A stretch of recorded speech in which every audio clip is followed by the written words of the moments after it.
This is another topic that really isn't new information.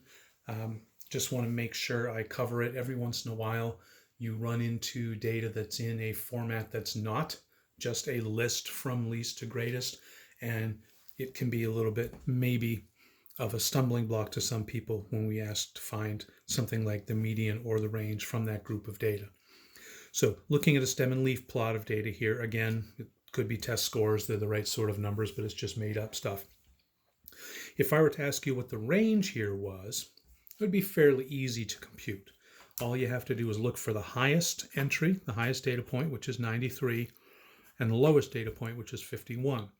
93 minus 51. Remember, the range is not from 51 to 93. The range is the difference between the two, and I believe that's 42. Unintentional, but the answer to the question of life, the universe, and everything. How about the median? We need the one in the middle. Now this one's a little bit more tedious, and I actually missed this in a test I took recently because I forgot that the distributions were bigger numbers on bottom, smaller numbers on top.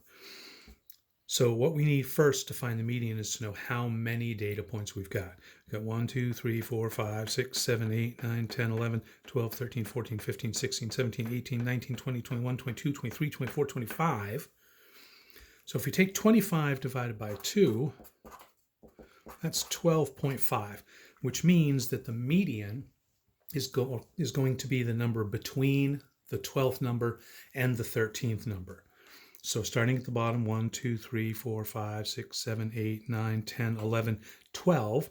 The 12th number is 71. The 13th number is also 71. Halfway between those, in quotes, because that doesn't really make much sense, is going to be 71. Okay, so we just need to know how many numbers there are, and we need to know the order, the direction in which we count them to find the middle ones.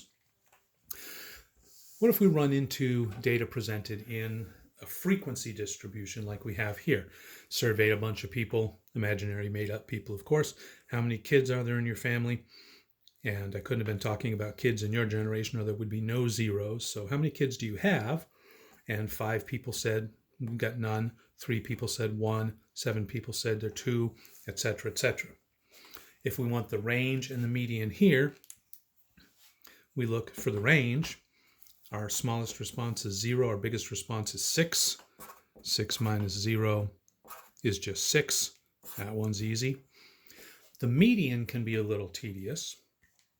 Again, we need to know how many people there are in this sample, or how many items in this sample. And I added them up, add all these up, and we get 35.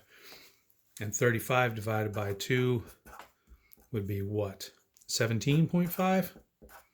So between number 17 and number 18, so we count up 5 of them are zeros. So 1, 2, 3, 4, 5, 6, 7, 8, and then another 7 is 15. So 16, 17, 18, etc. Those would be 3 here, which means that our median is going to be one of those number 3s. If that wasn't clear, just imagine these all written out in a list. We'd have 0, 0, 0, 0, 0, and then 1, 1, 1, and then 7 2s, etc. like that. So we'd be counting along 1, 2, 3, 4, 5, 6, 7, 8, blah, blah, blah, except we're having to count kind of by these numbers here.